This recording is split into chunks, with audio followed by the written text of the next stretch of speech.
Many of you have probably already seen in the launches and the videos and Code Rage the XE2 features. So we're going to spend just a little time doing an overview because there's many sessions during today and tomorrow on the deeper dives into FireMonkey, into light bindings and all of these things. But we want to spend a little bit of time just starting with an overview of Delphi XE2. And Delphi XE2 was about adding 64-bit for Windows, getting off Windows to Macintosh and iOS, adding the ability to have more flexibility in data binding, and also modernizing the VCL with styles and with the 64-bit as well, so that you can move your VCL applications forward. And so I want to spend just a minute or two with a specific demo looking at styles in the VCL. Oh. Yeah, I can do this. I think mostly it's clicking, so if I can just hit the right. So what I'm running here is Delphi XE2 with Update 1. And a few things that were added in Update 1. One is there are many more styles now. And so in the project options under Application Appearance, you can select, and now you can preview the different styles that you have. Either the styles that are built in to the IDE or styles that you got out on the internet. We have a style designer that you can use, and you can look at and set the different properties of different styles for forms and buttons. So the style designer is an external tool that is linked in through the IDE. And you can choose what's the default style for your application that will be built in. Or you can just select styles from a resource in your application, or you can load them from files on disk as well. There's APIs for the style engine that allows you to control what you want to do. As far as the application is concerned, if we look at the main program, and if we've chosen a specific style, then we would see that style selected in the application run. In this case, I'm using the Windows default style. But if I went back in and said Options, Appearance, and say let's load some other style, then it will generate the code to set the style to that style type before it does the create forms. But again, you have the possibility in your code to completely control how styles are done, how they're used, where they're loaded from. By checking the box in the project option, it means all of those styles will be added into your executable for as many as you choose. So if we run this application, I think it's already running underneath. We have a couple windows we can open. This is orders by customer, and we've got browsing the parts in our inventory of our store, and we've got a style menu where you can choose. And what Anders Olsen has done in this example is he looks into the application for all the styles that you selected to be built, and he enumerates them in this ribbon control looking thing. So you can choose the style that you want and change it. Right? So new styles and some of the existing ones that shipped with XE2 originally, and then more in the Update 1. Right? And again, you can completely control the style of every component in your application, the borders, everything. There's certain things that you can't style, things that are Windows paint operations. So for example, the shape of the minimize and maximize button, the close button. There's certain things that Windows only controls. If you have any ActiveX controls, if you have things that are outside of the VCL, then those you'd have to do custom operations in your own code, low-level painting, or if you have source code to the ActiveX control, do work there. Or if it's things that are part of the operating system, or Microsoft Office if you're using automation and things of that kind. As far as 64-bit is concerned, as long as you don't make any assumptions about pointer sizes or other things that relate to size of something, or you defend yourself by writing code, special case code for 32-bit or 64-bit. It's literally the option of choosing the target platform between 32-bit Windows and 64-bit Windows on a VCL application. In a FireMonkey application, you also then get Macintosh OS X as well. And we have information on the website about things to watch out for in your code. You know, an integer is still an integer. I think in floating point, the only thing is that the default floating point precision in 64-bit is double precision. The extended type, which was from the days of the floating point emulation, the 10-byte floating point, is not supported in 64-bit. And then issues of assembler code, if you have any inline assembler, you can't mix Pascal and assembler code specifically in a 64-bit function or procedure or method. It needs to be all Pascal or all assembler. But those tips and tricks and capabilities are talked about in lots of information about 64-bit application development. The next part is FireMonkey, which is new in this release, and we're doing lots of additional updates for FireMonkey. It's a new platform for us, and so it will continue to be enhanced and evolved over time, so that you can use the power of the GPU and you can use the power of your programming and of pre-built components to build multi-platform applications for Windows and Macintosh and beyond.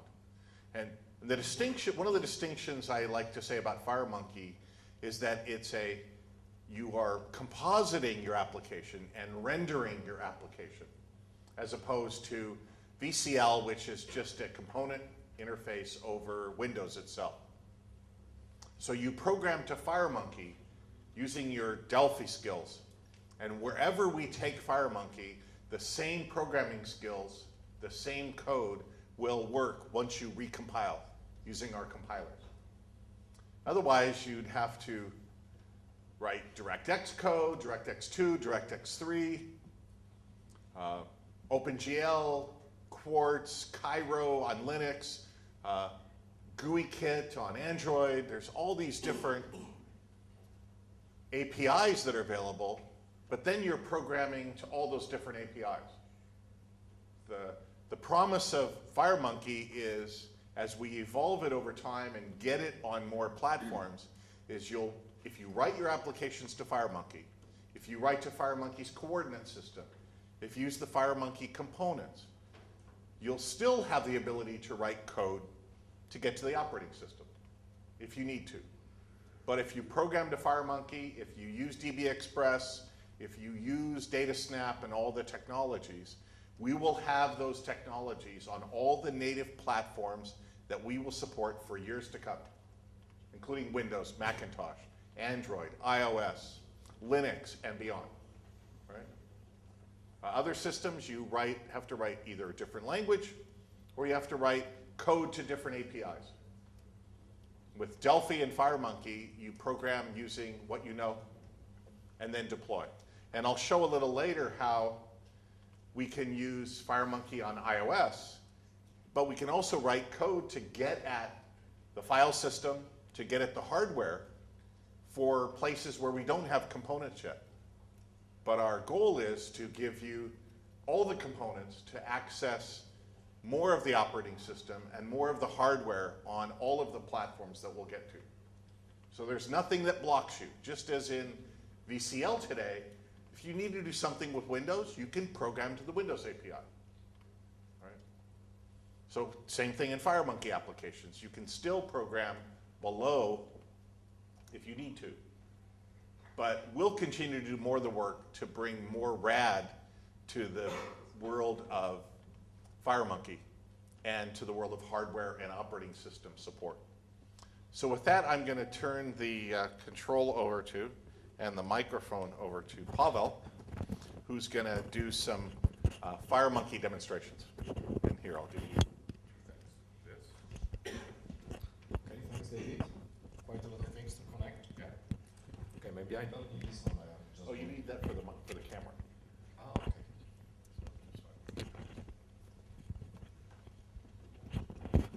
Okay, very quickly. So, running on a lower resolution. So, I'm going to very briefly show you some things for FireMonkey. There will be a FireMonkey specific sessions, so just to give you some highlights. So, one of the key things for FireMonkey is this gives you an independence regarding the underlying operating system. So, you have exactly the same look and feel regardless of whether are you running on Windows or in this case we are running both on Macs. So like in the VCL, the button itself, what it really is a wrapper around the underlying Windows button, the real thing from the operating system that has a handle that you can send messages to. In FireMonkey, we are working on a higher level. We are not dependent on the underlying system. The FireMonkey itself is completely in control of how every single control that you use on your user interfaces is rendered and how it acts. Also, what is very powerful with this is that it's based on a vector-based graphics. You will find out one major difference when you go into the object inspector and you inspect for example, the sizes of different elements. They are no longer integers, they are floats. So that your button can have a size, the width of 8.75, for example. So I have this demo application here that actually demonstrates different controls that are available on FireMonkey. So this is really, you have everything that you normally have for building a first-class business application. So you have things like edits, checkboxes, radio buttons, some fancy edits like angle buttons, and this is all based on scalable vector graphics. So I can actually go ahead and change the scale of the user interface without losing any of the fidelity. So that's really very powerful and very cool thing that you can use in your applications. They will look extra in all resolutions. So this is intrinsically vector based. Another very important thing in FireMonkey is the built-in support for styles. So David demonstrated styles in a VCL. This is completely different concept. Styles in FireMonkey are built into the architecture. So not only the FireMonkey has a full control of how different controls are rendered, but also we are using styles. There are some built-in styles and some styles that you can actually change. So I can actually, with Delphi itself, now with update 1, you can actually use some of the pre-built styles to completely change the look and feel of your application very quickly. So that's very big power. I'm going to go deeper into styles on my FireMonkey specific session, but that's very important to realize. Everything is based on style, You can use built-in styles, you can override styles, you can reuse styles, you have full control. Also, you have because of the vector-based nature of FireMonkey, FireMonkey abstracts away the underlying API. So for example, if this is a two-dimensional user interface, something that we are quite familiar from the VCL, but with FireMonkey, you can actually work in 3D. So FireMonkey does not require you to actually understand the underlying 3D platform. So we are using the same technologies that are used for game development. So for example, on Windows, we are using DirectX for rendering those three-dimensional forms. When we are on Mac, we are using OpenGL. When we are on iOS, we are using OpenGL-ES. But it's like with the VCL, lets you focus on your business application logic without going in the underlying details of the API. The same thing you have here, so you don't have to go through different things. So that's how this application works on Windows. But the very cool thing is that with the very quickly, you can actually switch over and run the same application on Mac. So I can actually now switch the target platform now for FireMonkey application. You have a choice of 32-bit Windows, 64-bit Windows, and 32-bit OS X. So if I just switch to the platform, run the application, and I need to get out of this virtual machine, and should see that's a little thing here. That's a platform assistant. That's a little service that actually communicates with the ID to start my application. I don't see this running. It's always like this when you're running demos. There are errors. Oh, error, socket error. Probably this is the thing with this little thing. So I have a edit profile, and this is, in fact, this is a remote machine. So this IP address needs to match the IP address of my Mac machine. So I see that it's not going to work. So I have to actually change it. So I have to go to the preferences of my machine. No, it's not this one. It's a very low resolution. And that's my address. So you see this is a different address. I need to get this address, copy it, and use it inside of the ID and paste it. So now if I click on test connection, now it should actually work. Because this is in the Windows, the RAD Studio itself is a Windows application, and if you want to deploy to Mac, you still need to use Windows for running. So I'm going to do a build all and run this guy one more time, and I see there is a success. So I have exactly the same application running this time on Mac with exactly same functionality and look and feel. So that's one demo. There's one more thing before I switch back to David. Is you can really, with FireMonkey, you have support for very great looking visual effects. You can use GPU-based shaders and this kind of application, this kind of effects that gives you possibility to run something that looks very nice, something that is people are used to from things like iPhone, iOS. So this is a little demo of a browser written in FireMonkey that you can use actually to browse through different images, and exactly the same functionality can be done on OS X. If I want to run it on OS X, again I need to rebuild this guy, build all projects, and run it.